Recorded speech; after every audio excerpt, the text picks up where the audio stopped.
Welcome to the deep dive. This is where we really get into the sources, the notes, the research, Yeah. basically pull out the key stuff for you. Yeah, we dig in, and today we're looking at some really interesting material. It's excerpts from Florence Scovel Shinn's book, The Game of Life and How to Play It. Right.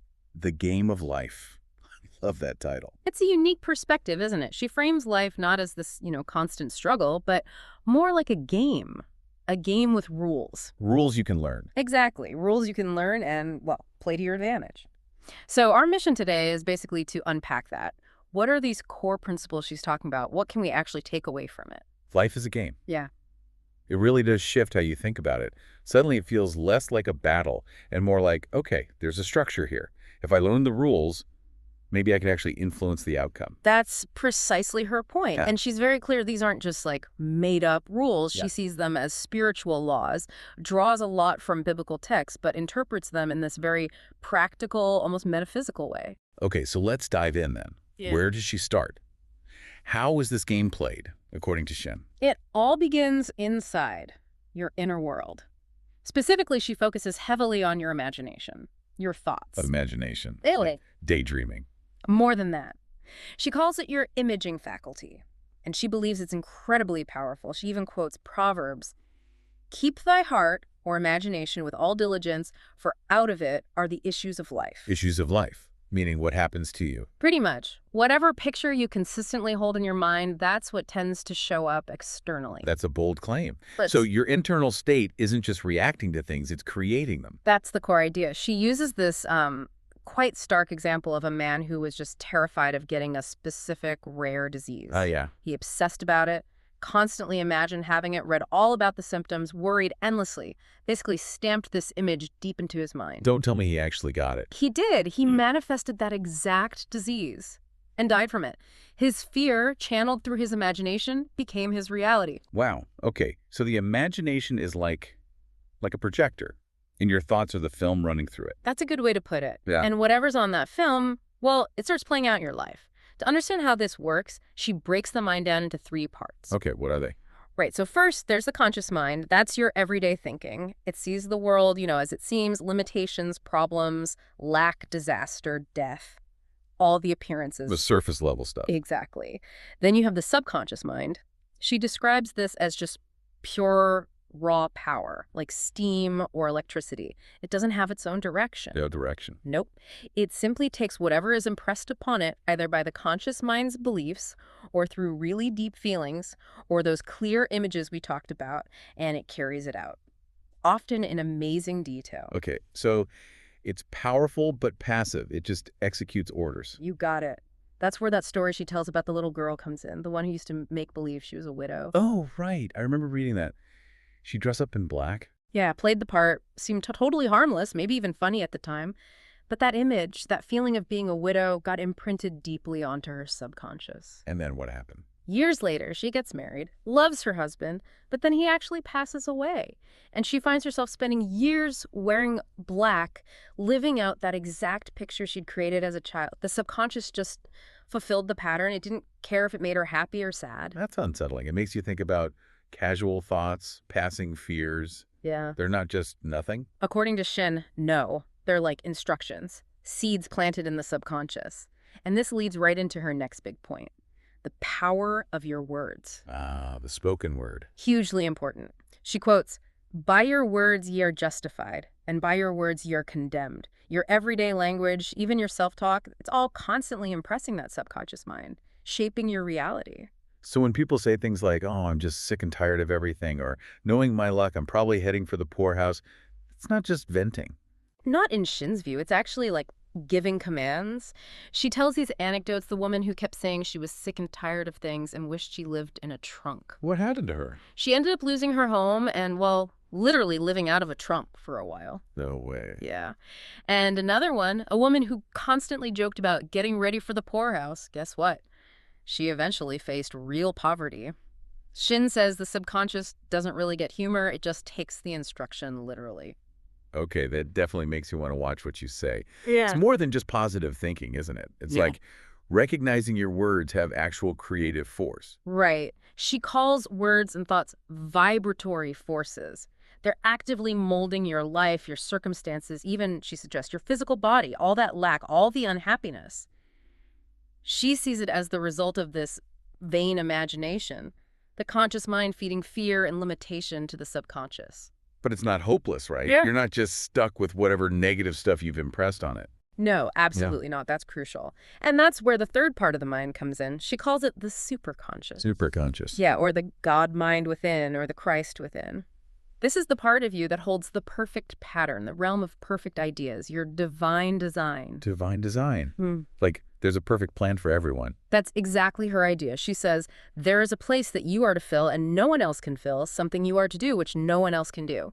Your perfect health, your perfect supply, your perfect self-expression, perfect love.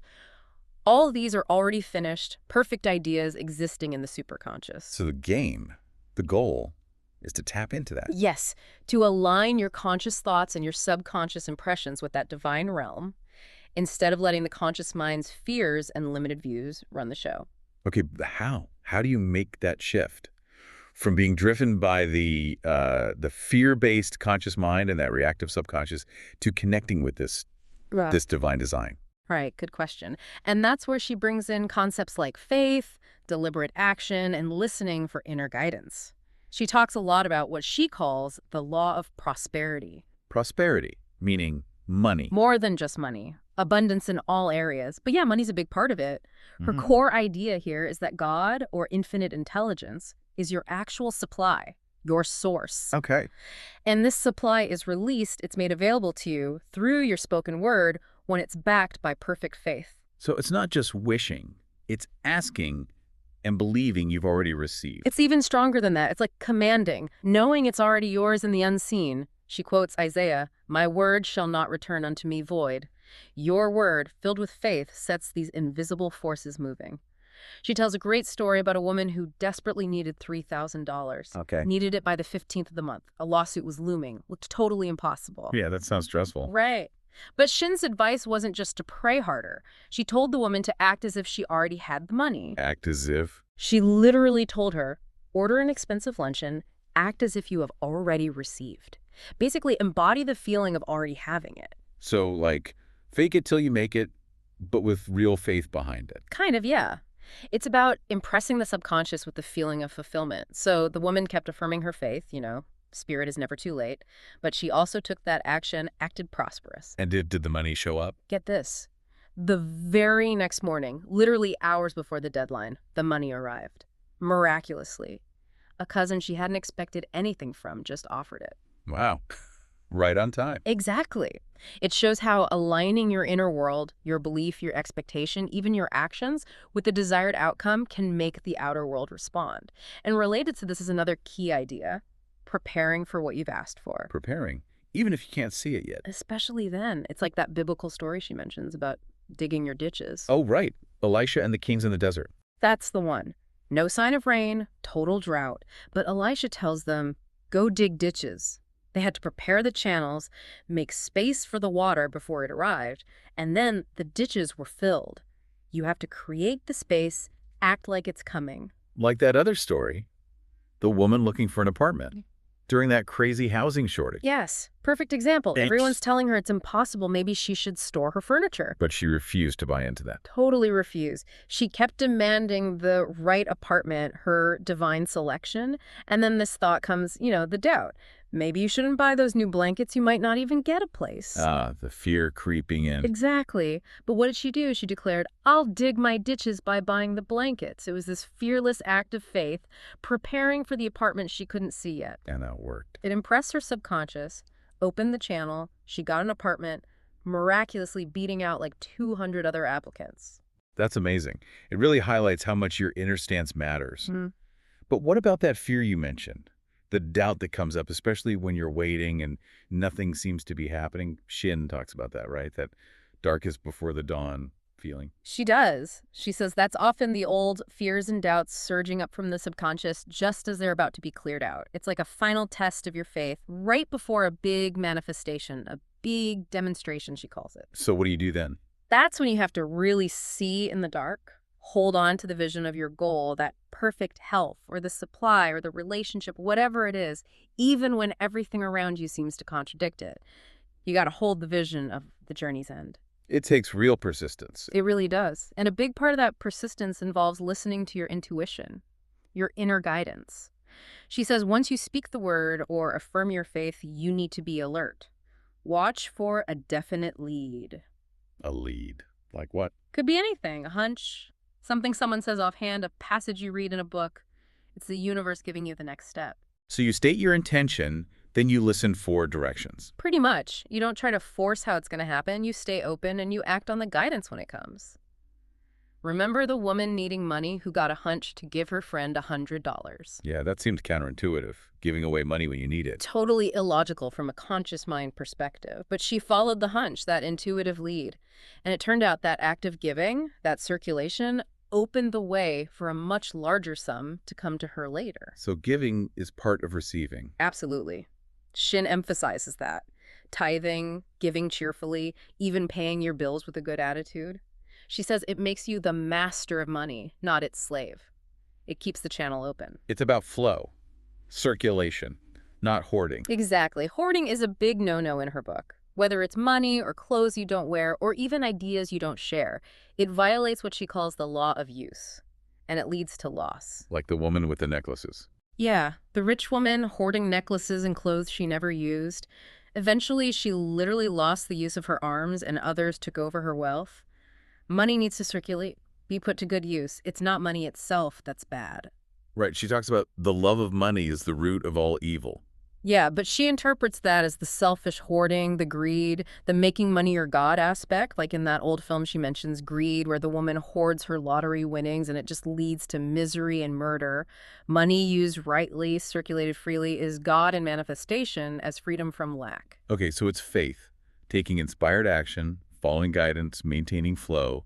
That's how you work with these laws for prosperity. But there's another side too, right? Something about not fighting things. Yes. And this is huge, the law of non-resistance. This is maybe one of her most radical ideas. Non-resistance, what does that mean exactly? Not fighting back. Kind of. Her famous line is, "Nothing on earth can resist an absolutely non-resistant person." How does that work? Think of water. It's soft, it yields, but it can wear away the hardest rock eventually, right? Because it doesn't resist, it flows. Shinn takes the biblical phrase, resist not evil, very literally. But how can you not resist something bad? Well, she argues that what we often perceive as evil or negative situations are actually false appearances. They're created by our own fear-based thoughts, our vain imaginations, or what she calls soul sleep, being sort of hypnotized by collective negative beliefs. So believing in lack creates lack.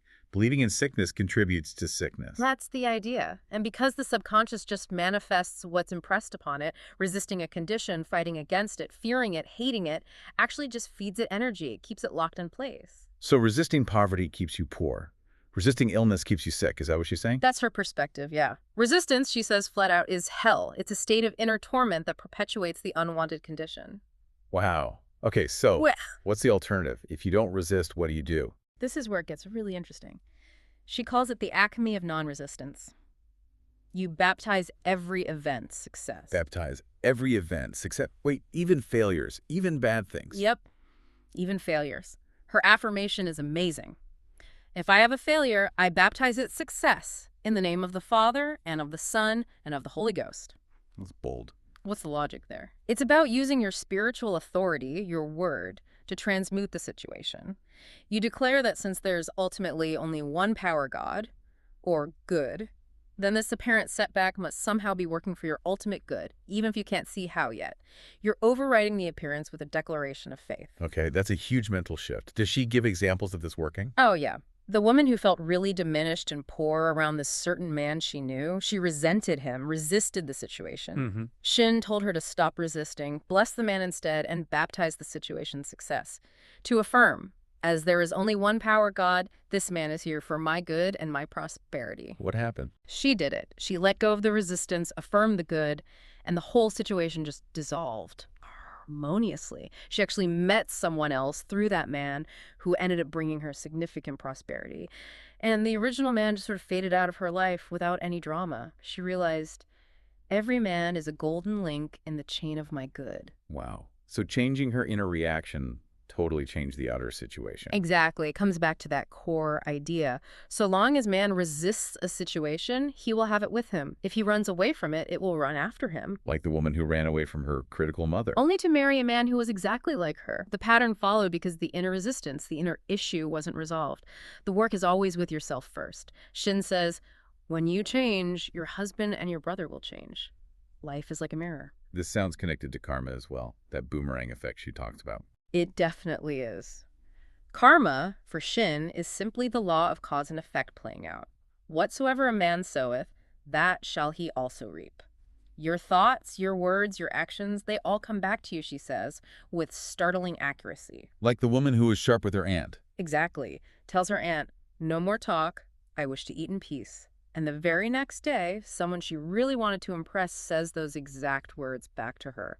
Boomerang. So karma isn't punishment from God, it's just the law of consequences. Yeah. The energy you put out returning. That's how Shinn sees it. When the Bible says, vengeance is mine, I will repay, saith the Lord, she interprets Lord as law. It's the impersonal law bringing things back into balance. Suffering, she believes, comes from violating these spiritual laws, often unconsciously. Okay, so if karma is the law of consequence, where does forgiveness fit into all this?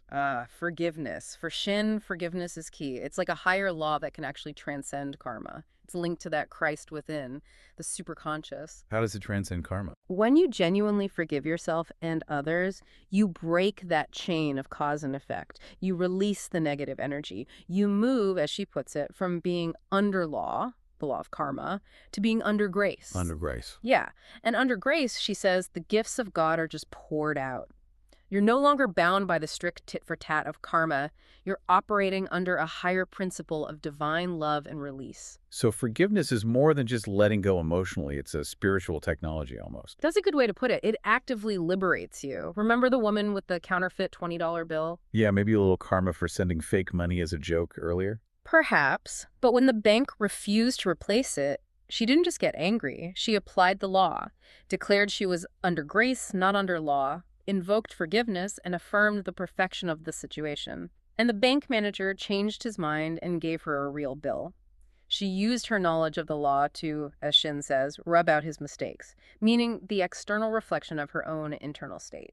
This also sounds like it ties back to that divine design idea. She warns about forcing things with your personal will, right?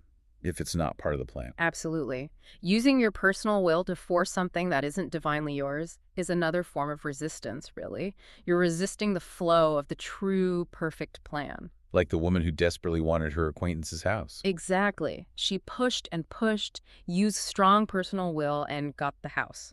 But it wasn't her divine selection. It brought problems, karmic debt, became a burden. Shinn stresses asking for the divine selection in everything. When you let go of your personal agenda and align with the higher will. You let infinite intelligence take over. Precisely. Stand still, she advises. Like the mother who was terrified about her daughter's upcoming trip. As long as she held on to that fear and tried to control it, there was turmoil. But when she finally let go, cast the burden, put it in God's hands, the trip just dissolved naturally. The need for it disappeared. It really seems like the whole game, according to Shinn, is less about fighting and forcing and more about aligning your inner world, your thoughts, words, faith, letting go, aligning all that with this perfect pattern she talks about. You've nailed it. It's all about mastering your consciousness. And she offers a very practical technique for this called casting the burden. Casting the burden. What does that involve? It's a way to impress the subconscious quickly and easily because just knowing the stuff intellectually often isn't enough, right? You need to get into the subconscious. Okay, the powerhouse. Exactly. So instead of struggling with a problem or a fear, using your conscious reasoning mind, which is usually full of doubts and limitations anyway, you consciously choose to cast the burden onto the superconscious, the Christ within. You just hand it over mentally. Yeah. You make a statement of release with quiet determination, she says, like winding up a Victrola. Something like, I cast this burden of lack or resentment or fear or whatever it is upon the Christ within, and I go free. Why does that work? Because, Shinn argues, in the superconscious realm, there are no burdens, no problems, only perfect solutions. So when you hand it over, you're essentially dissolving it in that higher consciousness. It clears your own mental vision, brings immediate relief, and allows the right manifestation, the solution, to come through. So it bypasses the doubting conscious mind. Exactly. It's not about figuring it out. It's about releasing it to the part of you that already has the answer. She gives examples. The woman drowning in debt casts the burden of lack and suddenly experiences an avalanche of supply. Wow. Or the student needing to get rid of an old piano before the new one arrives. Seems impossible. She casts the burden of the piano, and minutes before the delivery truck shows up, someone calls wanting to rent it. That's incredible timing again. It demonstrates the principle. Another woman cast the burden of resentment she'd held for years, and her whole life starts changing for the better. So it's a powerful tool for shifting things internally, which then shifts them externally. Definitely. And related to this are the denials and affirmations we touched on earlier. They're also tools for reprogramming that subconscious. Remind me how those work again. Denials are for clearing out the old negative stuff, the untrue beliefs, the fear patterns. You might say something like, I deny the power of this appearance of lack. There is no lack in divine mind. Or her more forceful one, I now smash and demolish by my spoken word every untrue record in my subconscious mind. Clearing the slate. Exactly. And then affirmations build the new reality. They impress the positive, true pattern. I now make my perfect records through the Christ within the records of health, wealth, love, and perfect self-expression. Bringing us back to that square of life. Precisely. Health, wealth, love, and perfect self-expression. That's the goal, the manifestation of your divine design, that unique, perfect plan for your life that's already complete in the superconscious. And perfect self-expression. That's like finding your true calling, your passion. Yes, doing the work you love, the thing that absorbs you, feels like play. And she insists the supply, the resources for that work, are always available when you align with it. You have to demand to know your divine design, ask for clear leads, and then trust that inner guidance, that intuition we talked about. And you also have to be willing to receive it, right? She mentioned being a cheerful receiver. Oh, absolutely critical. If you're constantly refusing gifts, compliments, opportunities because you feel unworthy or indebted, you're closing down the channels. Like the woman who refused a gift of thousands of dollars. Yeah, and later found herself in debt for that exact same amount. It's a law of balance, giving and receiving. You have to be open to let your good come in. Okay, so wrapping this all together, Shinn's game of life isn't about luck or struggle. It's really played from the inside out. Completely. It's about understanding that your thoughts, your images, your words have creative power.